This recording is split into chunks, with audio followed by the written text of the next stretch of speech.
कैसे हैं आप लोग। मैं आज लेके आया हूँ आपके सामने नया टॉपिक जिसका नाम है कैटरेक्ट। कैटरेक्ट या मोतियाबिंद। तो मैं आपको बताना चाहता हूँ कि मोतियाबिंद क्या होता है। सबसे पहले तो आपको ये जानना होगा कि मोतियाबिंद होता क्या है। मोतियाबिंद एक आँख में हमारे लेंस होता है जिसको हम लोग नेचुरल लेंस कहते हैं आम भाषा में, और मेडिकल साइंस में उसको कहते हैं क्रिस्टल लाइन लेंस। जो लेंस होता है वो क्रिस्टल उसमें छोटे छोटे होते हैं, उनसे मिल के बना होता है और बहुत ही स्मूथ, बहुत ही मुलायम, बहुत ही सॉफ्ट और बहुत ही सिंपल और नेचुरल लेंस होता है। जो हमारी रेज़ होती हैं जो एटमॉस्फेयर से आती हैं वो सीधे उसके इंटर करती हैं और रेटिना से जाके उस कन्वर्ज करके उसको भेज देता है रेटिना की तरफ। वो लेंस का काम होता है और रीडिंग में नंबर, उसका जो नंबर होता है वो बहुत ज़रूरी होता है। अगर वो उसकी क्लैरिटी कम होगी तो सीधी सी बात है कि आँख हमारी देख नहीं पाएगी, और सबसे ज़्यादा जो रोल होता है वो लेंस का ही होता है।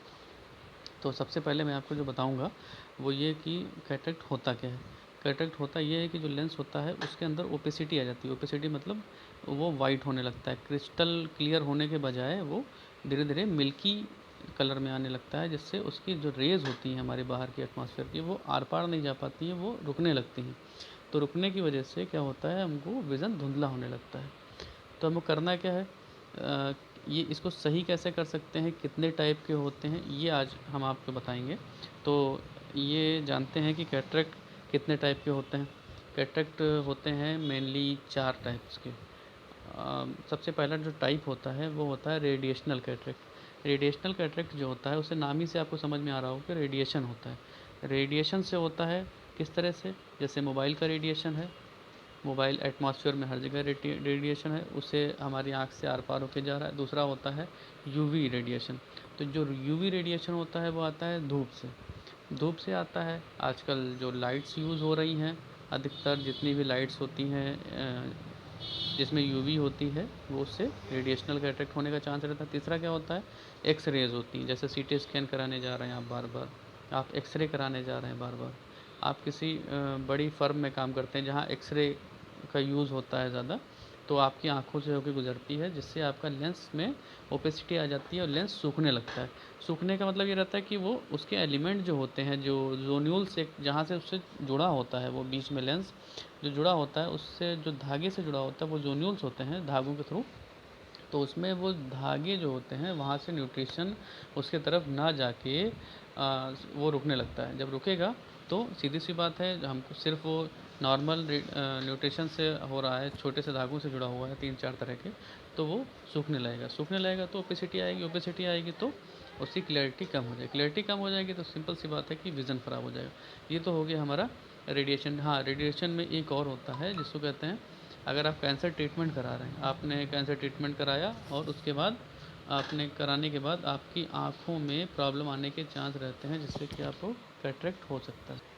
अब आते हैं हमारे सेकंड पॉइंट पे, जो है ट्रॉमेटिक कैटरेक्ट। ट्रॉमेटिक कैटरेक्ट आप नाम से ही समझ सकते हैं कि ट्रॉमा।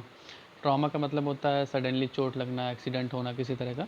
तो अगर किसी तरह की ट्रॉमा हो जाती है, जैसे किसी ने मुक्का मार दिया या आँख में कोई चीज़ उड़ के लग गई, गेंद लग गई, या आप गाड़ी से गिर पड़े या कहीं टकरा गए और आँख के अंदर इसके ऊपर ऐसे चोट लग जाए कि आँख के अंदर जाके लेंस पे इफ़ेक्ट हो उसका।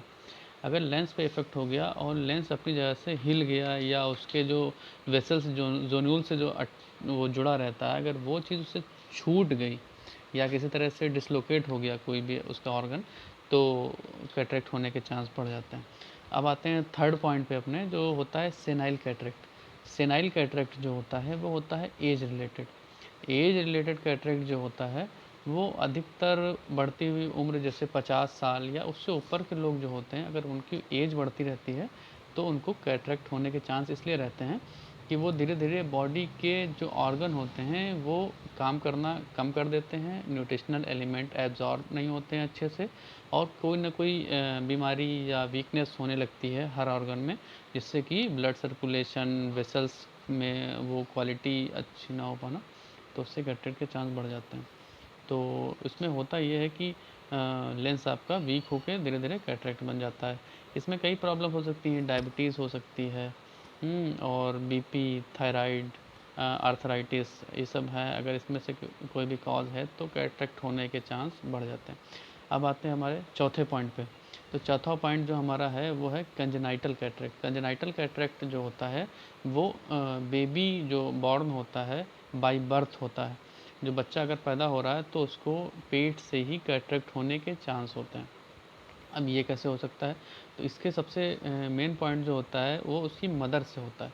मदर से कैसे होता है? ऐसा होता है कि मदर को किसी तरह की जब वो प्रेग्नेंट थी तो उसके प्रेगनेंसी के ड्यूरेशन के टाइम में तो होता ये है कि उसको कोई प्रॉब्लम हो गई या कोई ऐसी डिज़ीज़ हो गई जिसकी वजह से उसको स्टेरॉइड्स या ऐसी गोलियां खानी पड़ी जिससे वो जल्दी ठीक हो सके। तो उसके साइड इफ़ेक्ट जो दवाओं के होते हैं उससे जो बच्चा पैदा होता है उसकी आँखों का जो लेंस होता है पहले से ही कैटरेक्ट बन के ही पैदा होता है। तो ये चीज़ें जो होती हैं इस तरह से ये हमारे 4 पॉइंट हैं जिससे कैटरेक्ट होने के चांस हैं। अब हम आते हैं कि कैटरेक्ट पहचाने कैसे? अब सबसे बड़ी प्रॉब्लम ये होती है कि हर इंसान सोचता है कि उसको कहीं कैटरेक्ट है तो नहीं। अब कैटरेक्ट है या नहीं है इसको पहचानने के लिए सिंपल से कुछ सिम्टम्स होते हैं, सिम्टम्स जिनको हम फ़ील करते हैं। जो अगर हमको कैटरेक्ट होगा तो हमको फ़ील होगा कि हमको क्या-क्या सिम्टम्स हैं, जिसमें सबसे बड़ा सिम्पटम होता है ब्लर। ब्लर मतलब धुंधला दिखना। धुंधला किस तरह का कि हम कोई पॉइंट या कोई ऑब्जेक्ट देखते हैं 6 मीटर या उससे दूर की चीज़ का तो बिल्कुल हमको दिखाई ही ना पड़े, एक आँख से या दोनों आँख से। अगर एक में होगा तो एक आँख से नहीं दिखेगा और दोनों में होगा तो दोनों आँख से नहीं दिखेगा। दूसरा सिम्पटम होता है कि जो लाइट होती है उसका सेंसेशन फ़ील होना, ज़्यादा फ़ील होना या कम फ़ील होना। अगर सेंसेशन ज़्यादा फ़ील हो रहा है तो भी कैटरेक्ट है और कम फ़ील हो रहा है तो भी कैटरेक्ट है। तीसरा होता है जो लाइट होती है, बल्ब होता है या रॉड होता है, उसके चारों तरफ छल्ले ring ring type of light बनने लगती है या उसके चारों तरफ रेनबो कलर दिखाई पड़ते हैं, 3 कलर या 2 कलर या 5 कलर ऐसे दिखना है। या लाइट बहुत ज़्यादा शार्पनेस के साथ आ रही है तो ऐसा अगर ऐसा फील हो रहा है तो आपको कैटरेक्ट होने के चांस हैं। इसके अलावा क्या होता है, अगर आपको बार बार जल्दी जल्दी नंबर चेंज हो रहा है या एकदम से बहुत ज़्यादा नंबर लग जा रहा है तो आपको कैटरेक्ट होने के चांस रहते हैं। इसके बाद अगर आप कभी आँख चेक कराते हैं अपनी जाके तो आपका जो विज़न है किसी आँख का या दोनों आँख का 6/36, 6/60 या उससे कम या आप उसको फिंगर काउंटिंग ही या हाथ ही देख पा रहे हैं तो कैटरेक्ट होने के चांस रहते हैं। या उससे कम विज़न है तब भी कैटरेक्ट होने के चांस रहते हैं। मैं ये बता रहा हूँ ये सिर्फ कैटरेक्ट के बारे में नहीं, और भी डिज़ीज़ हो सकती है, लेकिन कैटरेक्ट इसलिए बता रहा हूँ कि आज मैं कैटरेक्ट पे बात कर रहा हूँ, बाकी पॉइंट्स पे आगे बात फिर से करेंगे। तो और भी डिज़ीज़ होती हैं जिसमें वज़न कम होता है, लेकिन कैटरेक्ट सबसे आज मोस्ट इम्पॉर्टेंट मैं टॉपिक लेके बैठा हूँ, तो कैटरेक्ट होने के चांस। अब आते हैं कि इसके जो कॉज ऑफ फैक्टर्स क्या होते हैं जिससे कैटरेक्ट होने का चांस होता है वो सुन लीजिए ध्यान से। सबसे पहले क्या होता है, ओल्डर एज, आपकी एज ज़्यादा है तो कैटरेक्ट होने का चांस है। दूसरा क्या होता है, अगर आप अल्कोहल यूज़ करते हैं तो कैटरेक्ट होने का चांस है। तीसरा क्या होता है, अगर आप स्मोक करते हैं, स्मोकिंग करते हैं तो आपको कैटरेक्ट होने का चांस है। चौथा क्या है उसके बाद कि अगर आपको ओबेसिटी या पेट निकला हुआ है या ज़्यादा वेट है आपका तो कैटरेक्ट होने के चांस है। उसके बाद क्या है, बीपी आपका बढ़ा रहता है तो कैटरेक्ट होने के चांस है। इसके बाद क्या है, अगर आपको अचानक सर में या आँख में चोट लग जाए और आपके लेंस पे चोट चली जाए सीधे तो आपको कैटरेक्ट या मोतियाबिंद होने का चांस रहता है। अगर आपके घर में आपके मदर फादर या भाई को कभी भी कैटरेक्ट या मोतियाबिंद हो चुका है तो भी आपको मोतियाबिंद होने के चांस हैं। इसके अलावा अगर आपके घर में किसी को डायबिटीज़ थी या आपको डायबिटीज़ या शुगर है तो कैटरेक्ट होने के चांस बहुत ही ज़्यादा होते हैं। इसके अलावा अगर आप एक्सरेज़ बार बार कराते हैं या ऐसे एरिया में रहते हैं जहाँ एक्सरेज़ रहती हैं तो कैटरेक्ट होने के चांस हैं। इसके अलावा आपका कैंसर ट्रीटमेंट अगर हो चुका है तो बहुत ही मोस्ट इम्पॉर्टेंट है कि आप एक बार कैटरेक्ट की जांच कराएं।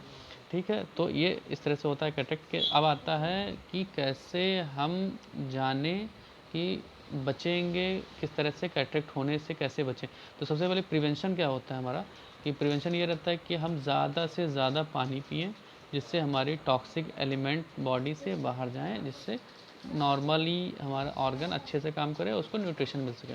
दूसरा क्या होता है, एक्सपोज़र से बचें, एक्सपोज़र यूवी के या रेडिएशन के। तो उसके लिए हम यूवी लेंस और पोलराइड लेंस लगा सकते हैं, जिससे हमेशा लगानी चाहिए हमको, आपको, सभी को। अगर आप बाहर निकलते हैं अधिकतर या नॉर्मली लगाना ही चाहिए क्योंकि यूवी हर जगह।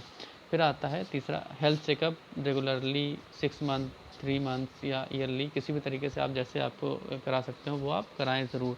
इसके बाद आता है आप अपनी डाइट हमेशा मेंटेन करें और आपका बीएमआई या उसको कहते हैं बॉडी मास इंडेक्स जो होता है वो आपका मेंटेन होना चाहिए, आपकी हाइट के हिसाब से आपका वेट मेंटेन रहना चाहिए। अगर आपका वेट नहीं मेंटेन है तो आपको कैटरेक्ट होने के चांस रहते हैं। अब आते हैं इसके ट्रीटमेंट पर। जो इसका ट्रीटमेंट है वो सिर्फ़ और सिर्फ सर्जरी है, इसके अलावा कोई ट्रीटमेंट नहीं है। तो इसका बचाव सिर्फ यही है कि आप अधिकतर बचिए एक्सपोज़र से, चोट लगने से या दवा खाने से या ऐसी जगह पर रहने से जहाँ पे रेडिएशन हो, तो कैटरेक्ट या मोतियाबिंद होने के चांस कम रहते हैं। आज के लिए इतना ही। अगर आपसे फिर मिलते हैं। धन्यवाद और नमस्कार।